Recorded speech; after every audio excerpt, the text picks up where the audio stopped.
أعوذ بالله من الشيطان الرجيم بسم الله الرحمن الرحيم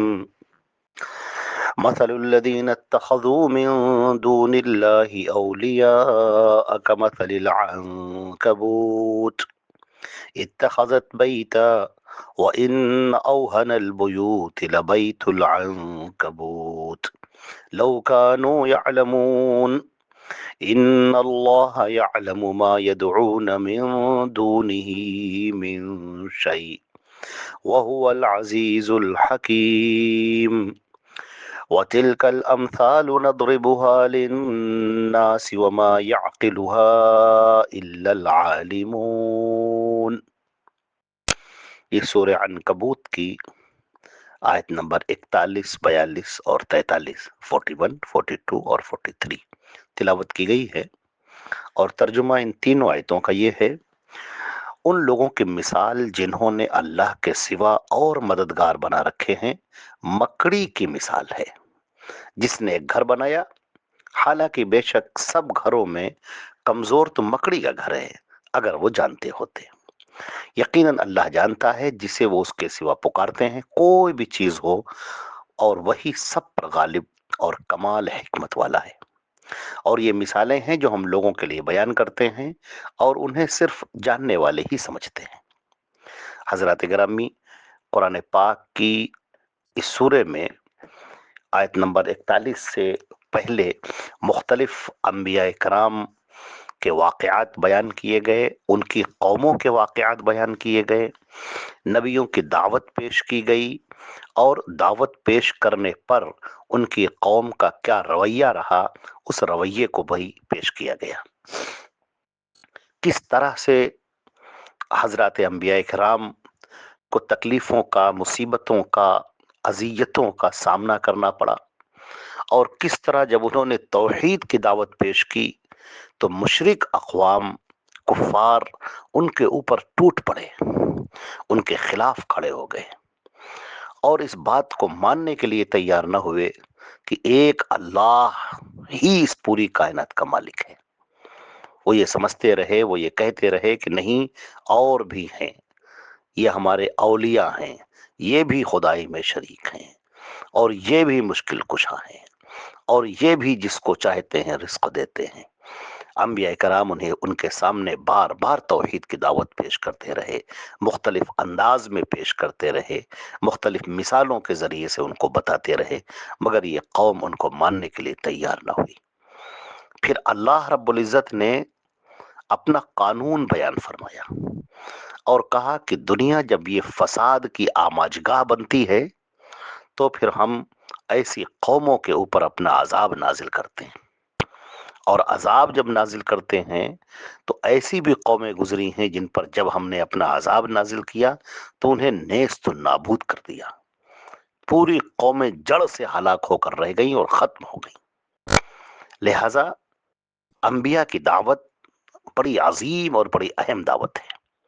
اور اس کے مختلف پہلو جو ہیں جس پر ہم غور کریں، جو ہمارے سامنے پیش کیے گئے ہیں، ان پر ہم نگاہ عبرت ڈالیں اور یہ دیکھیں۔ ایک طرف تو انبیاء کرام کا جو گروہ ہے، جو سب سے مقدس اور پاکیزہ گروہ ہے، اللہ رب العزت جن پر اپنی وحی نازل فرماتا ہے، اور جس کی آخری کڑی ہمارے محمد صلی اللہ علیہ وسلم ہیں، جو خاتم النبیین ہیں اور سید الاولین والمرسلین ہیں۔ اللہ نے ان پر شریعت کی تکمیل فرما دی، شریعت مکمل کر دی، اور آسمان سے شریعت کو اتار دیا، اپنی وحی نازل فرما دی۔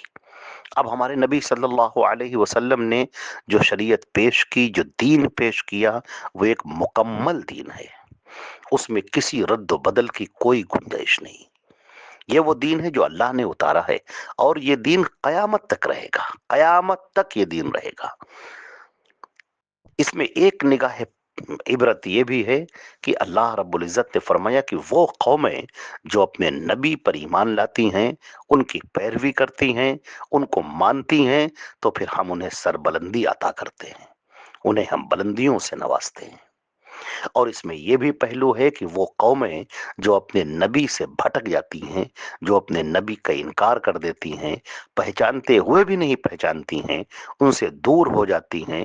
بلکہ ان کی مخالفت پر کمر بستہ ہو جاتی ہیں، تو پھر اللہ رب العزت ان پر اپنا وہ عذاب نازل فرماتا ہے کہ قومیں اجڑ کر رہ جاتی ہیں اور تباہ و برباد ہو جاتی ہیں، ان کی ہوا اکھڑ جاتی ہے اور قدم ان کے زمین پر نہیں رہتے، پوری پوری بستیاں تاخت و تاراج کر دی گئیں، کتنی ہی سلطنتیں مٹا دی گئیں، کتنی ہی حکومتیں ختم کر دی گئیں، کتنی ہی بلندیوں کو ذلتوں سے بدل دیا گیا۔ چنانچہ اللہ رب العزت نے یہاں پر شرک کی جو مثال بیان فرمائی ہے وہ انتہائی واضح ہے۔ فرمایا کہ مثل الذین اتخذوا من دون اللہ اولیاء، کہ ان لوگوں کی مثال جنہوں نے اللہ کو چھوڑ کر بڑے ولی بنا رکھے ہیں، اپنے اولیاء بنا رکھے ہیں۔ اولیاء کہ یہ اللہ کے بڑے قریب ہیں، اللہ کے بڑے چہیتے ہیں، بہت سارے۔ اچھا ٹھیک ہے، اب دیکھیے آپ، ہر قوم یہ کسی نہ کسی شخصیت کو یہ مانتی رہی ہے کہ یہ اللہ کے بڑے قریب ہیں، یہ اللہ کے ولی ہیں، یہاں تک کوئی حرجہ نہیں۔ آپ کسی کے بارے میں مان رہے ہیں کہ یہ اللہ کے بڑے قریب ہیں، یہاں تک کوئی حرجہ نہیں۔ یہودیوں نے موسیٰ علیہ السلام کو مانا، اور بے شک وہ تو پیغمبر ہیں، موسیٰ علیہ السلام اللہ کے بڑے قریب ہیں، عیسیٰ علیہ السلام اللہ کے بڑے قریب ہیں، اللہ کے پیغمبر ہیں، اس میں کوئی شک نہیں۔ یا اور جن لوگوں کو انہوں نے مانا کہ یہ لات ہیں، عزا ہیں، یہ بعل ہیں، یہ فلاں ہیں، یہ اللہ کے بڑے قریب ہیں۔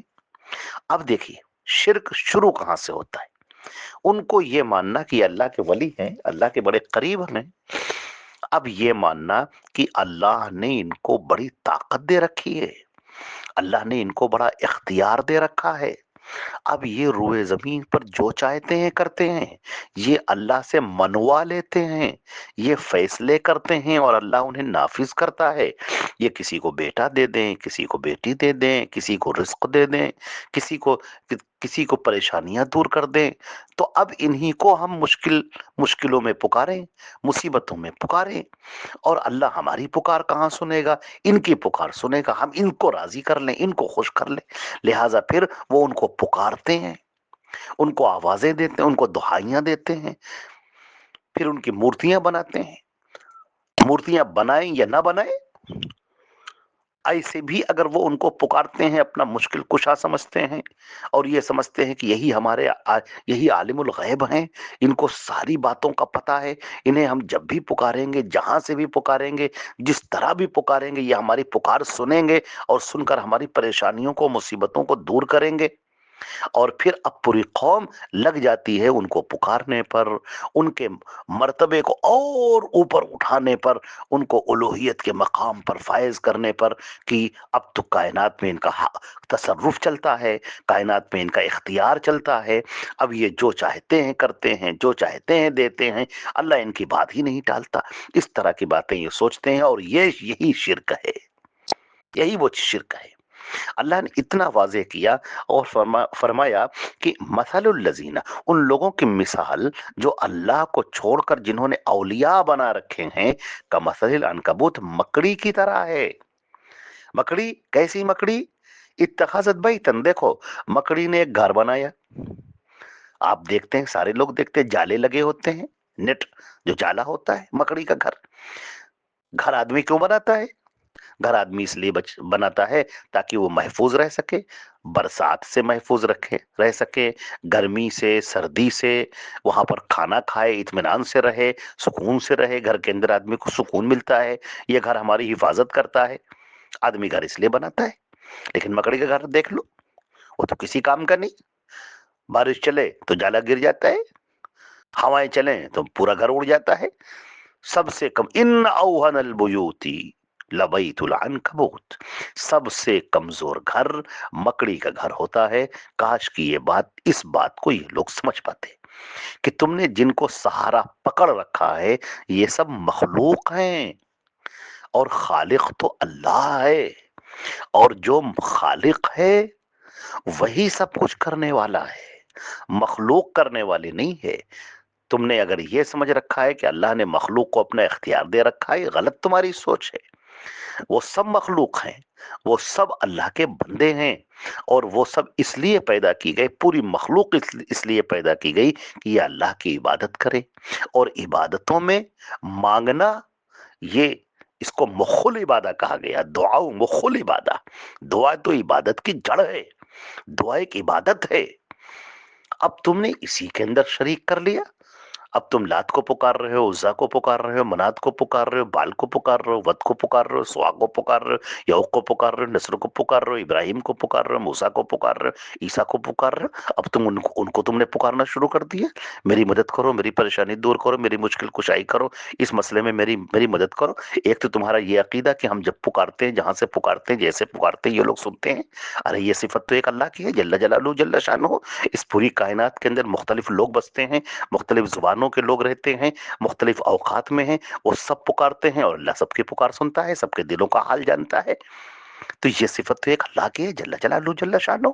تم نے یہ صفت اٹھا کے اپنے انبیاء کو دے دی، اولیاء کو دے دی، شہداء صالحین کو دے دی، اور لوگوں کو دے دی، جن کو تم نے مناسب جانا ان کو تم نے دے دی، جن کے بارے میں تمہارا عقیدہ ہوا ان کو تم نے دے دی۔ تم نے اولیاء کو ان کے مرتبے سے بڑھا کر الوہیت کے مقام پر پہنچا دیا۔ یہ وہ چیز ہے، اللہ رب العزت فرماتا ہے کہ تم نے جو سہارے پکڑ رکھے ہیں، یہ سب مکڑی کے گھر کی طرح ہیں، کوئی کام نہیں آئیں گے۔ کاش کہ لوگ اس بات کو سمجھ سکتے۔ اور پھر اللہ نے کہا کہ ہو سکتا ہے تمہارے ذہن میں یہ بات آ رہی ہو کہ ارے نہیں، سارے لوگ تو برابر نہیں ہو سکتے، کچھ لوگ تو پتھروں کی عبادت کرتے ہیں، اور ہم تو موسیٰ اور عیسیٰ کی عبادت کرتے ہیں، تو دونوں برابر کیسے ہو سکتے ہیں؟ کوئی تو ندی کی عبادت کر رہا ہے، کوئی جانوروں کی عبادت کر رہا ہے، کوئی فرشتوں کی عبادت کر رہا ہے، کوئی جناتوں کی عبادت کر رہا ہے، کوئی ستاروں کی عبادت کر رہا ہے، اور ہم تو موسیٰ کی عبادت کر رہے ہیں، ہم تو عیسیٰ کی عبادت کر رہے ہیں، تو دونوں برابر کیسے ہو سکتے ہیں؟ اللہ تعالیٰ فرماتے ہیں کہ یہ سب مخلوقات ہیں،